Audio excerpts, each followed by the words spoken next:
A new report by Ryan Mauro for Capital Research Center investigation reveals George Soros' $80 million in grants to groups tied to violent extremism, including domestic and foreign entities linked to Antifa and Palestinian terrorism.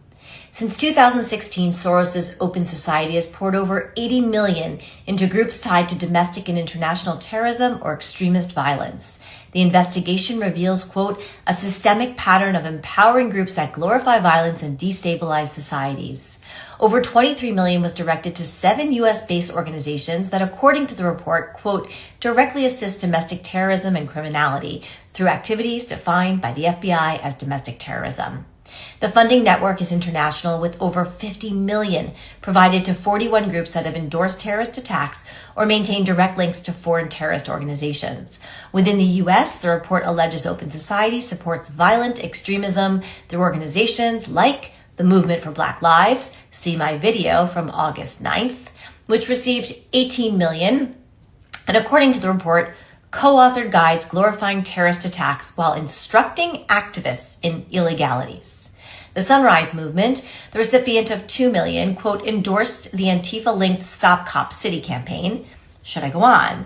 The U.S. Campaign for Palestinian Rights, USCPR, recipient of close to $1 million, allegedly urged supporters to participate in economic sabotage campaigns while its director publicly expressed support for terrorists dozens of times between 2012 and 2019.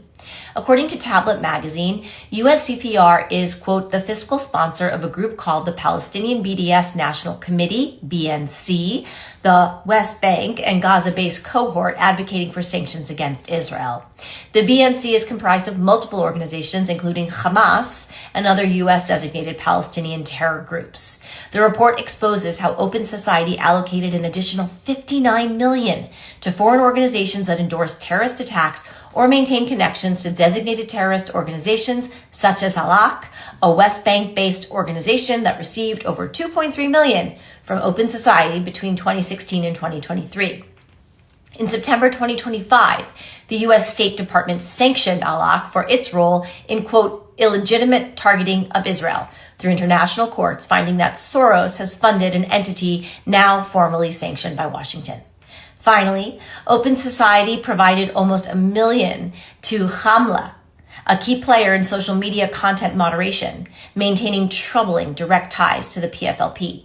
Their co-founder has publicly praised convicted PFLP airplane hijacker Layla Khalid as a resistance icon, and board members wrote articles glorifying PFLP terrorists and in support of Hamas's October 7th attack. George Soros is a Jewish Holocaust survivor who escaped the Nazi occupation of Hungary as a teenager. Born with the last name Schwartz in Hungary in 1930, his family adopted the name Soros in 1936 to mask their Jewish heritage as anti-Semitism grew in the region. During the Nazi occupation of Hungary, his family survived the Holocaust by securing false documents identifying themselves as Christian. Today, he is a self-proclaimed atheist. He fits the exact script I've referred to so many times about the self-loathing Jew. It is a tragedy of epic proportions.